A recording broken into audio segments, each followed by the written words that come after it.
Maintenant, nous passons au droit. Et nous allons écouter un avocat qui a une expérience transnationale et qui va nous parler donc de la dimension juridique pour nous aider à résoudre des difficultés liées à la conservation des biens culturels. Nous écoutons Gabriele D'Amico Soggetti. Bonjour. Alors, avant de commencer, je voudrais dire aux interprètes, moi je vais lire en anglais la première page et demie et puis je vais faire une synthèse en italien. Most Reverend Eminences and Excellences, Reverend Éminence, Excellence, Révérend supérieur, professeur distingué, invité. Le titre de mon intervention est Vers un plan d'action transnational pour la gestion écosystème du patrimoine catholique européen. Des choses que je vais essayer de résumer dans mon intervention. Nous voulons comprendre quel est le point principal pour ce qui est l'étude de ce problème qui ne peut pas être sous-estimé.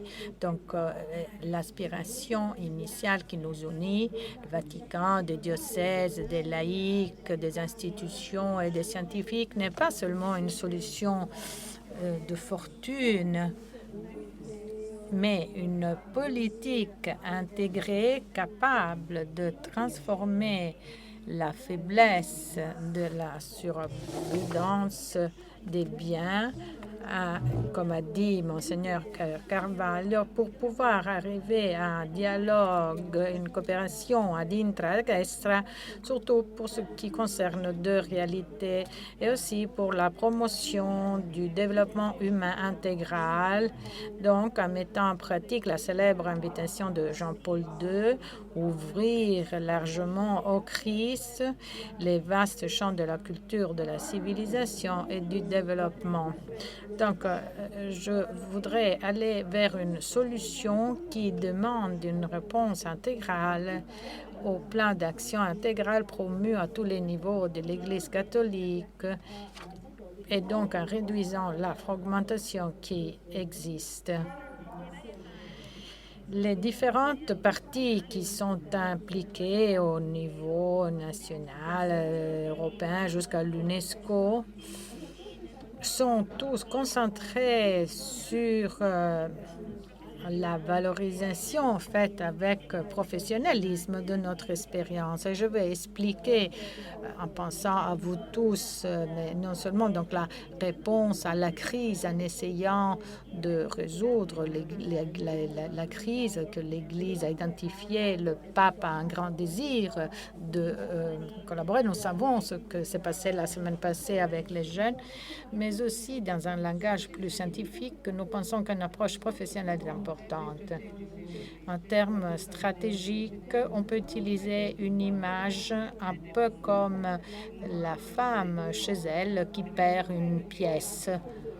Mon problème est que je ne veux pas que les biens culturels se perdent. Voilà pourquoi nous avons besoin d'une stratégie intégrée qui nous permette d'espérer qu'aucun morceau de ces biens culturels soit perdu, qu'aucun morceau d'aucun couvent se perde. En termes stratégiques, j'ai fait une série d'analyses de ce qu'on peut faire d'une façon stratégique. Moi, je crois que la façon la plus efficace de concevoir une telle réponse et d'exploiter l'intérêt du cardinal Ravasi pour l'unicité internationalement reconnue des compétences et des capacités de forces spéciales du commandement des carabiniers pour le patrimoine culturel afin d'organiser une coopération structurée entre son bureau et le ministre italien de la culture Franceschini. Donc, on commence donc par Rome, l'UNESCO, et puis je propose que cette coopération soit faite dans le cadre du mémorandum signé en 2015 par celui qui était le Premier ministre de l'époque, Gentiloni, et le secrétaire général de l'UNESCO, Irina Bokova, qui, à partir de l'unité du patrimoine de valeur internationale, voulait créer une task force connu sous le nom de casque bleu de la culture. Et je voudrais proposer que une telle réponse participative à la crise soit développée en exploitant le potentiel de la plateforme d'action gérée par l'UNESCO, qui est appelée à une action globale dans le cadre institutionnel dans lequel le mémorandum a été placé, en l'utilisant pour le rendre opérationnel, en utilisant l'accord de 2021 entre le pape François, le patriarche Bartholomé et la directrice générale de l'UNESCO, Madame Azoulay, pour la création d'une chaire UNESCO à l'Université du Latran. Et moi, je vous donne quelques facteurs des protocoles des institutions qui sont le produit d'une analyse du contexte des situations et en vous disant qu'on doit faire des choses d'une façon stratégique. Maintenant, je continue en italien. Merci.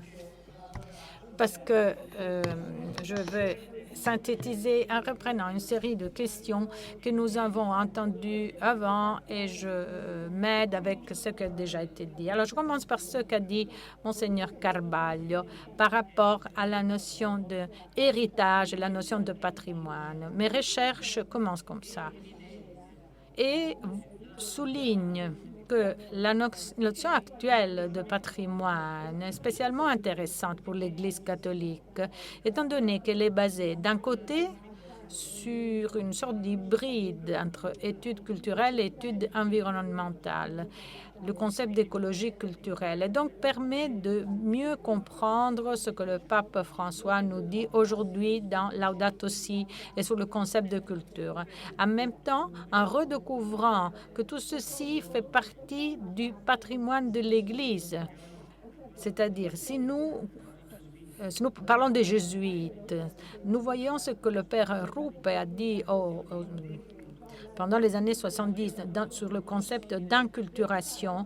On retrouve quelque chose de semblable à ce qu'a dit avant le cardinal de Ritz par rapport à dire « nous sommes en train de changer notre mentalité ». Il y a une déculturation aussi. Un autre aspect important par rapport à la notion contemporaine de patrimoine est qu'il s'agit d'une notion unitaire. Et on doit se demander qu'est-ce que c'est que le patrimoine de l'Église catholique dans son caractère unitaire. Par rapport à ceci, je me rattache à ce qu'a dit Madame Hervieux-Léger sur le thème de la folklorisation du christianisme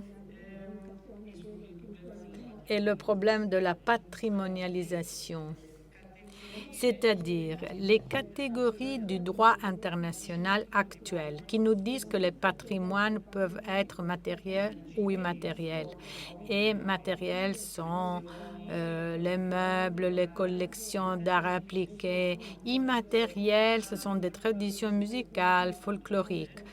Tout va bien. Mais si j'ai bien compris ce qu'elle a dit, elles ne sont pas suffisantes pour comprendre qu'est-ce que c'est que le patrimoine de l'Église. On risque de tout folkloriser. Pour comprendre, et je vais vers la conclusion, et sur la conclusion, je vais faire mes analyses, il faut inclure deux autres éléments qui font partie de la spécificité chrétienne. Le premier élément est la foi en tant que rencontre, et si ceci est vrai, alors les mots qu'a prononcés avant le professeur Trentini sur le concept d'empathie, on les comprend très bien. La meilleure façon de diffuser un charisme, c'est parler du fondateur comme quelqu'un qui nous a touchés, quelqu'un que nous avons rencontré. Le deuxième aspect est le trésor de la foi. C'est-à-dire, dans l'histoire de l'Église, toutes les questions que nous retrouvons ici sans solution dans les études sur le patrimoine. On fait des exemples concrets. On nous dit qu'il est fondamental d'impliquer la communauté de référence. Mais c'est qui cette communauté? Si vous demandez à des professeurs très importants, qu'est-ce que c'est que la communauté? Comment on la définit? Quelle est la différence entre communauté, groupe, tribu? Eh bien, ces questions n'ont pas de réponse, tandis que si on regarde dans le trésor de l'Église, là, nous trouvons la réponse. La communauté est différente du groupe, parce qu'au centre, il y a la recherche de la vérité. Donc, s'il s'agit d'une congrégation, nous dit Benoît XVI, en citant Buber avec le centre vivant de la communauté, etc. Je vous fais cet exemple, j'aurais pu en faire beaucoup, mais je veux être concret. Donc, j'ai continué avec l'analyse économique, c'est-à-dire les instruments de conception. Monseigneur Carvalho a fait référence à la nécessité de plans charismatiques, identifier des plans charismatiques. Mais comment nous pouvons faire ces plans d'un point de vue méthodologique? Comment peut-on les réaliser? Et je m'inspire de ce point de vue. Project Cycle Management for Development, une série d'instruments conçus pour le développement qui, à mon avis, doivent être un petit peu corrigés, ainsi que la notion de patrimoine pour qu'il puisse être authentiquement appliqué à l'Église catholique en considérant la différence qui existe entre la notion de développement durable selon les Nations Unies et la notion de développement humain intégral qui appartient à l'Église. Cette diversité doit être considérée au moment de programmer ces instruments qui deviennent très utiles. Mon travail suivant a été de me demander quelle pouvait être la solution. Les études sur le patrimoine, en particulier sur le patrimoine mondial. Je fais l'introduction. Pour ceux qui ne le savent pas, il y a un millier de sites qui s'appellent le site UNESCO, qui ont un organisme central, le Comité pour le patrimoine mondial, qui depuis des décennies fait un monitorage sur les bonnes pratiques et les dynamiques. Donc, même pour l'Église, c'est quelque chose qui peut être utile. Alors, qu'est-ce qu'ils ont obtenu comme conclusion? En 2007, ils disent la conservation, et je cite, la conservation du patrimoine sans l'implication active et la participation de la communauté de référence est destinée à l'échec. Et ils parlent de synodalité. En 2002, la même conclusion est atteinte. Et si j'arrive aux instruments juridiques, et c'est la première conclusion que je voudrais vous offrir, à la même conclusion arrive un monsieur, un notaire de Milan, qui était conseiller juridique du ministre Urbani. Et je vous fais une synthèse. Elle dit, je sors d'un taxi à Milan, je regarde la coupole de la cathédrale et je dis, on va jamais arriver à en faire une autre comme ça. C'est la métaphore de beaucoup de patrimoine. Alors, quel est le secret? À l'époque, c'était la participation, parce que les autorités civiles et religieuses coopéraient en pleine synergie. Les pèlerins, les guildes des artisans, les producteurs du marbre travaillaient ensemble. Nous avons besoin d'instruments juridiques qui fassent ceci. De là, il y a la grande intuition des fondations de participation. Il faudrait 4 heures pour expliquer ce thème. Je vous fais une synthèse rapide. Chaque ordre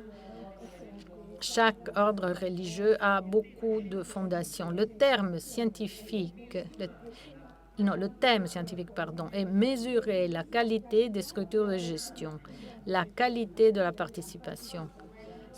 Cela fait, on arrive à débloquer beaucoup de patrimoine. Si j'ai bien compris, le thème de l'Église, même quand on parle de désaffection, ne pourrait jamais être une vente des particuliers qui auraient le droit, tel qu'il est conçu d'un point de vue occidental, le droit d'utiliser et abuser. Toujours utiliser, jamais abuser. Cela veut dire qu'ils ne pourront jamais vendre en totalité, mais ils ont intérêt à coparticiper. Ou moi, organisme religieux, je mets le bien, tandis que d'autres mettent leurs compétences, toujours autour d'une notion d'intégrité et authenticité. J'ai fait une analyse de réseau, des interviews dans les couvents. Je fais une banque de données de 1200 éléments avec des interviews aux évêques pour voir quelle était la situation. Et j'ai vu qu'il y a toute une série de problèmes de fragmentation et d'absence de dialogue et synergie. Donc, ma conclusion est que, à ces conditions, penser à une politique qui soit uniquement interne à l'Église ne garantit pas la totalité du patrimoine dans son entièreté. Voilà pourquoi il est important d'avoir une stratégie qui fasse participation dans le sens de la cathédrale de Milan à tous les niveaux, à partir de l'Europe jusqu'à arriver à l'UNESCO. Et donc, il y a le financement européen, mais il faut considérer aussi le thème des jeunes en tant que sujet de partenariat. Non pas instrument pour résoudre des problèmes, mais une authentique synodalité basée sur le concept de personne humaine. Et je m'arrête ici parce que mon temps de parole est terminé.